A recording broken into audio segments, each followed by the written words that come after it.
ভালো আছেন? জি, আলহামদুলিল্লাহ ভালো আছি। আপনি সিকিউরিটির চাকরি করেন তো জি, জি। কতদিন করেন? এই ৯ মাস। বেতন কয় টাকা পান? বেতন পাই ৳১২,০০০। ডিউটি কয় ঘন্টা করেন? ১২ ঘন্টা। থাকা খাওয়ার কোনো ব্যবস্থা আছে নাকি? না থাকা আপনার হলো গিয়ে কোম্পানির, কিন্তু খাওয়াটা নিজের। ও আচ্ছা, মাঝে মাঝে পয়সা কড়ি লাগলে কোম্পানি দেয়? হ্যাঁ, যদি কোনো সমস্যায় পড়ে টাকা লাগলে তখন চাইলে দিয়ে দিই। আপনি কোন জেলা থেকে আসছেন? বগুড়া। কিভাবে আসছেন এখানে? এই যে ফেসবুকে পোস্টের মাধ্যমে দেখছিলাম, সেখান থেকে আসছি।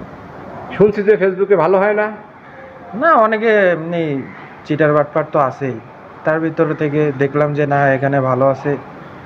অনেক কমেন্টও দেখলাম যে না ভালো আছে। এই কারণে আসলে পরে সাক্ষাৎ করলাম। পরে দেখলাম যে না সবকিছু ঠিক আছে। বোনাস টোনাস কিছু পান?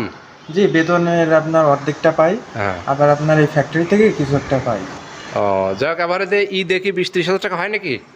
হ্যাঁ, হয়ে যায়। আচ্ছা ঠিক আছে, তো ভালো থাকবেন, হ্যাঁ। আচ্ছা, আল্লাহ হাফেজ।